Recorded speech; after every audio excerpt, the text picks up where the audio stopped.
and welcome to Leaders of Tomorrow, India's largest platform for small businesses. Anything that matters to you matters to us. I'm Sunanda Jayasseelan. It's been 10 seasons of hand-holding you, the entrepreneur, and bringing you all the advice that you need along your growth journey. Counting down to the Leaders of Tomorrow Awards, we're doing a series of conversations with India's biggest unicorns, asking them about what makes them tick and asking them their advice for India's small businesses. Let me introduce the unicorns joining us tonight. First up, we have Baskar Subramanian, CEO and co-founder Amagi. We also have Anath Narayanan, CEO and founder Mensa Brands.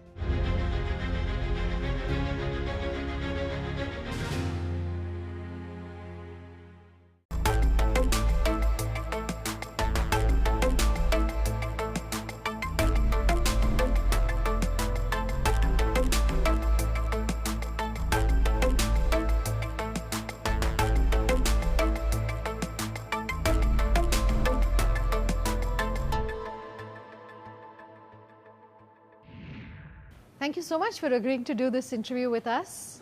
We're doing the series of conversations with unicorns and leading up to the Leaders of Tomorrow Awards, and each one's story is very unique. Right.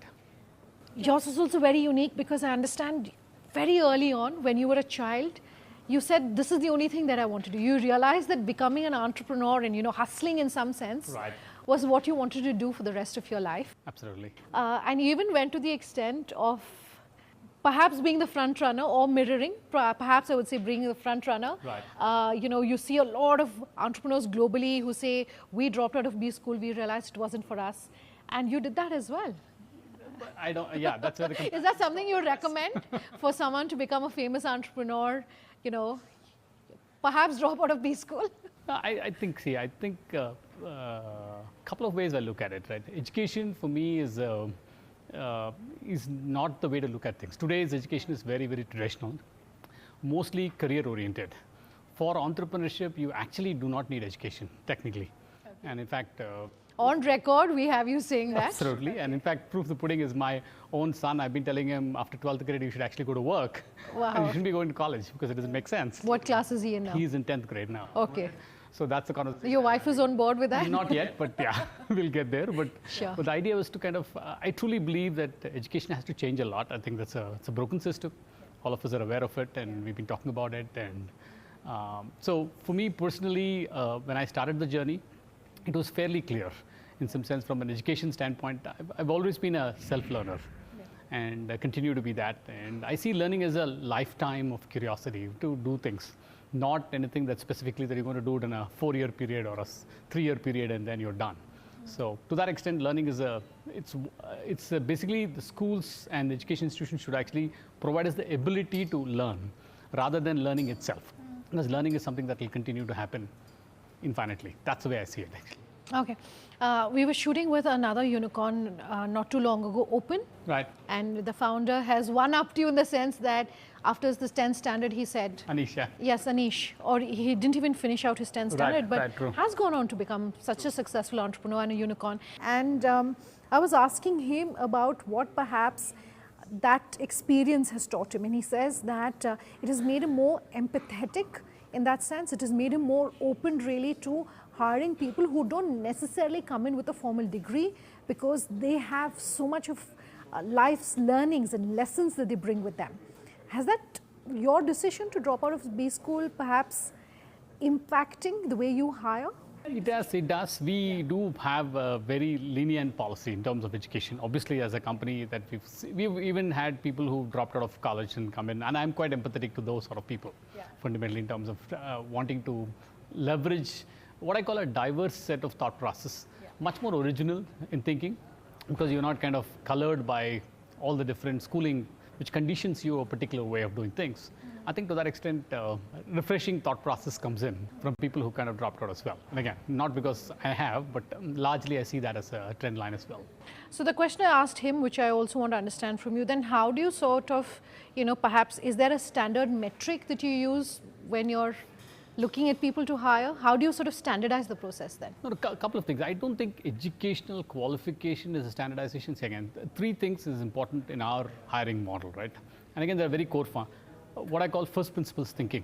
on foundational elements. Are you passionate about something? That's important for you. Sure. Second is, do you have the learnability skills? Sure. Because everything you're going to do is new things. As a company, we always want to be the bleeding edge of doing new things. We will fall, we will learn. Are you kind of somebody who is ready to learn through the process? Sure. Third is problem solving skills. We are here because we need to solve problems. Are you really good at it and you want to really do that as a passion? These are three core fundamentals we look at.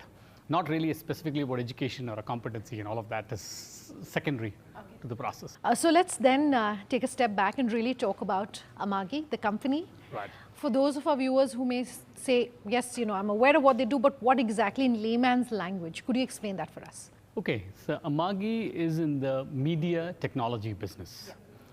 What do we do is fairly straightforward, and straightforward from a larger sense of what happens is, I'm sure all of us, when we are going around the cities, we've seen all these television channels and networks. Typically, when you see the building, you see a lot of big antennas. Yeah. You see big offices, large number of hardware and cameramen and OB vans and a whole slew of things around the whole place. What's Amagi's vision and where we're going is eventually to not have those buildings, not have those antennas. All of that becomes what we call the virtual infrastructure, which runs on what in these days what we call a public cloud infrastructure. That means it runs in a remote location where you are not close to the hardware and the software which is actually running it, but you are able to use a browser-enabled environment to pretty much control it. Let me give you an example of what we see in the world, and it's already happening today, is tomorrow if you're looking at a live sports match that you're watching, you might have commentators sitting in different locations, cameras feeding directly onto a cloud infrastructure, a virtual infrastructure. You're going to get graphics coming from different locations, scorecards coming from different locations. All of that gets braided and created as a channel, completely in a remote location, where you as operators are in very different parts of the globe, and yet you're able to coordinate and actually cooperate and actually get your things done. What we call is the remote production and play out infrastructure that's evolving. Sure. That's the future of how we see this whole thing, where there's no need for hardware in the whole ecosystem. That's number one. The second interesting thing that's happening is also what we call streaming television that's starting to happen. Yeah. I'm sure all of us have become OTT buffs in some sense. So 4 things have come together. One is, if you look at the number of content that's getting created, I'm sure all of us are watching a lot more variety of content, which never existed before. Second, we are seeing this in global audiences. Audiences have become global. I'm sure a lot of us are watching Korean drama and K-pop and whole slew of things which I don't think we were expecting to watch at all in the first place. Third is distribution has become democratized. That means you are watching it from multiple different sources. Unlike cable and satellite in the earlier days, or YouTube only in the 5 years before, now we are consuming it in many, many different locations that you're watching. Fourth is television ad dollars are moving to pay TV dollars are moving to OTT television. Not right good now. For my industry? It will be good for you because eventually content will survive and grow. Okay. So content is the king, right? So it will actually have it. But I think these are the infrastructures which are future of how people are consuming content. The television ad dollars are starting to move into OTT platforms, which is important. And I'm sure all these shows will also become OTT eventually. That's where it is. These are the changes which Amagi is tracking. As a tech provider of choice, that's what we're evolving as a platform. Since you're saying journey, I want to talk about your journey as and to becoming a unicorn. What has that meant for you? We're fairly slightly different entrepreneurs. So when we started the company, we wanted to build this for the next 25 years. So we were not looking at anything smaller. In fact, we truly believe that if we want to really build institutions, not corporations, institutions that we want to build, it takes a long time and it needs more maturity to do that. For us, it's a valuation game, has no value technically. For me personally and for all our founders, we are looking at how are we every day providing the right value for our customers. That's much more important. I would any day be happy if we're doing $1 billion revenue from our customers than valuations from few individuals, investors, because it actually has not much of relevance fundamentally. Yes, it's absolutely helped us from a publicity standpoint, marketing standpoint, but beyond that has no real value, actually. So for an entrepreneur who's watching today's interview, and we ask all of our unicorns who join us on the show, your advice in terms of how you should be raising that first paycheck from your investors. How did you prepare for it? What were your lessons? What, as sort of like do's and don'ts do you want through this answer to be able to give our viewers? So 2 or 3 things, right? In an early phase when you're actually trying to raise capital, 3 things are important. Your conviction on the business is super critical. it is your conviction has to be reflected in the story that you tell your investors. It is about storytelling in the end of it. Yeah. And that's what I recommend saying. Don't be flowery about your storytelling, but literally talk about the truth, talk about the vision that you're going after. Okay. Because entrepreneurs have a unique ability to imagine the future and ability to express that imagination and be able to paint that canvas of how it will look like is an extremely important part of the process of investment. Second thing is be truthful as an entrepreneur. Talk about your fears, the risks that you see, the execution possibilities, and also the passion that you bring along. Because if I'm investors would love to understand the person behind it. And in early phase, a lot of bets are mostly on the people, the teams that are going to really address it, and not about the markets can change, products can change, but really the people are a super critical part of the whole equation. Fantastic. Thank you so much for your time. Thank you very much. Thank you. Thank you. I'm going to take a quick break on that note. We're back in just a moment.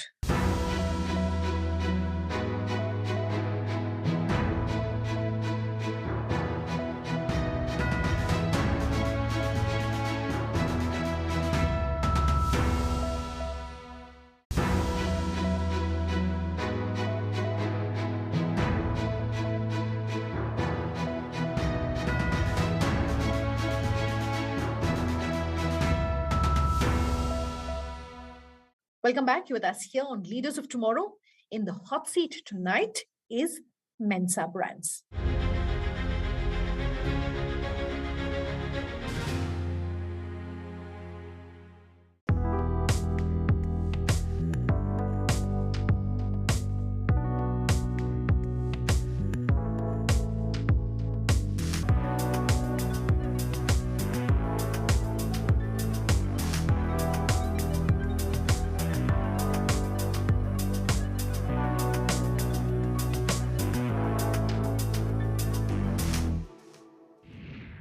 So good having you with us, Anath. It's taken only about 2 years to convince you to come on the Leaders of Tomorrow, but you're here and thanks for your time. No, I'm happy to be here. Before we go any further, perhaps you can talk to us about what exactly the idea behind Mensa is and why Mensa. So firstly, I'll start with the name. Yeah. It's Mensa. Mensa actually means constellation. We're trying to build a constellation of stars. The thesis is simple. I think, can we build a new digital house of brands, a modern age house of brands in fashion, beauty and home? That's what we're trying to do. Why is that idea interesting and important now? I feel like if you take the last 50 years, brands have been built a certain way. Distribution was a moat. You had a few SKUs, you advertised them, and then you sort of pushed it through the distribution network. I think now you can basically get to 26,000 pin codes in India within 3 days at 140 rupees. The rails have been built by Amazon, Flipkart, Myntra, Nykaa, all of them, right? And second, brand building happens digitally. Even if you don't buy online, you certainly research online, right, before you buy. So I felt like there's an interesting opportunity to build a digital tech-led house of brands from India, but I think from India to the globe, right? So that's what Mensa is about. It's about how do we build household names and breakout brands in fashion, beauty and home using a lot of tech, and understanding that brand building in the next 50 years is going to be very different than brand building in the last 50 years. And so that's what the business. These are going to be your stars, your constellation of stars. These are going to be the stars. That's why the name. Why these three industries? Great question. So fashion, beauty and home is $180 billion industry in India. So it's very large. 80% of that business is unorganized, right? Which is you go to your mom and pop next door and buy it, right? There are no brands. So one is it's very large. Second is, I believe that these are the best industries to build brands in, because when you think about fashion, you do have brands, right? Because you don't buy just utilitarian stuff. You have emotions attached to it, you have meaning attached to it. Same with beauty, same with home. And the third is business, which is all of these three categories are north of 60% gross margin. So they're very high gross margin categories. So you can build profitable businesses. And I'm a big believer that you need to build both high growth and profitable businesses. You shouldn't just burn money in order to grow, right? So that's why these three categories. Very large market, mostly unbranded. I think there are less than 30 brands north of $100 million in these three industries for a country the size of India. And third, high gross margins so you can build profitable businesses. These are the three reasons for picking these three. How large do you think some of these brands can become? You're saying 100 mil? Yeah, so I think, by the way, many of them can be north of 100 million. I'm hoping that, there are 30 brands that are sort of like $100 million today. I think that number will be closer to 100, 150 in the next 5 to 10 years. Okay. And I'm hoping Mensa creates at least 20 of them. Okay, so let's take a step back. And on the 10th edition of the Leaders of Tomorrow, we're asking all our experts who join us to call out what they feel are going to be either the biggest trends or the biggest events which are going to change the future course of entrepreneurship as we know it. I'm going to tweak it slightly for you. Sure. When you're meeting with these brands to say, I perhaps could add this as a star to my constellation, right, what are the biggest challenges? And let's take it step by step. First and foremost, what perhaps are you trying to solve? Sure. The first thing, let's discuss that. Yeah, so I think it's very easy to start a brand. It's very hard to scale a brand. Okay, so scaling is a big challenge? Scaling is a big challenge. So the reason most people partner up with us is it's very easy to get to the first 20 crores of revenue. But from 20 to 200 or 20 to 2000 is a very different set of skills. You need a different thinking on technology, you need different thinking on operations, you need different thinking on people and talent. So I think that's what we bring to the table. So when we look at a brand, we look for three things. We look for customer love, which is, do they make great product? And do consumers love the product? Because eventually you're selling a product. Second, we and look you are only D2C? I would say we're digital first. Okay. I think we do about 10-15% of our business offline today. Okay. And I think that needs to be a critical part of building brands. Sure. So I think first is customer love. Second is founder quality, because in our model, founders partner up with us. I think I call these, we have 20 plus partnerships. I don't call them acquisitions because mentally we think of them as partnerships, right? So we look for great founders who can work with us. And third, we look for complementarity, right? Which is, what are they good at, what are we good at? And can we actually bring those two together? And 1 + 1 is equal to 11. So those are the three things we look for. But scalability, right? And bringing scale to these companies is really what Mensa's alpha is. You were talking about scaling. So is finance perhaps one of the biggest things that small businesses need when it comes to scaling?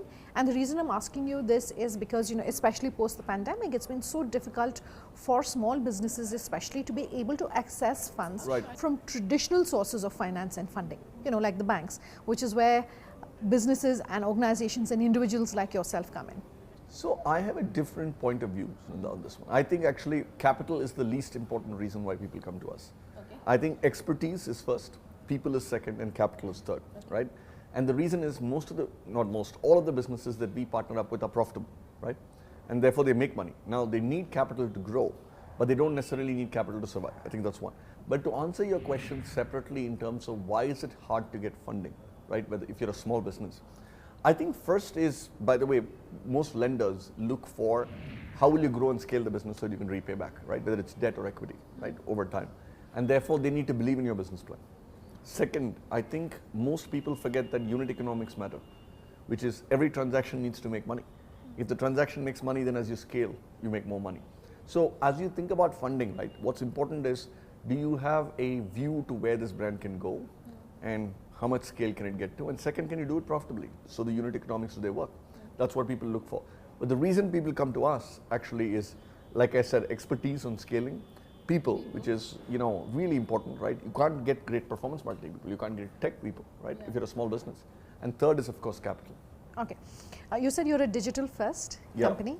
What about digital do small businesses perhaps not understand? What is that one thing that through this interview that you want them to understand? What exactly is digital for a business to begin with? I think firstly, maybe digital isn't the wrong term. I think we should use technology instead of digital. Okay. Using technology to solve business problems differently is what I mean by when you need to go digital. Let me give you an example. Today, Mensa has 20 plus brands.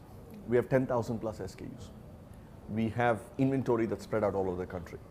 It's impossible to think about an inventory optimization without using data science or algorithms, right? Therefore, by the way, technology in that case solves a very difficult problem on scaling the business, so you don't have excess inventory and so you don't have stockouts by using algorithms in data science, right? And so for a small business, right, what is the real business problem to be solved? For most small businesses in the consumer space, for example, it could be performance marketing. How do you spend performance marketing and how do you basically get a good return on advertising spend? That requires technology because you need to actually have analytics that allow you to make decisions much faster. So I think tech can be in anything. It doesn't have to be just digital. It can be in your back-end operations. It can be in how you run your your accounting software, which we spoke about earlier. It can be any of them, right? So I think the reality is, can you create something non-linear by using technology? And that's what allows you to scale. out of time on tonight's conversation. If you have any feedback for us, do let us know. Our contact details are on your screens as we speak. Thanks for watching. Have a good night.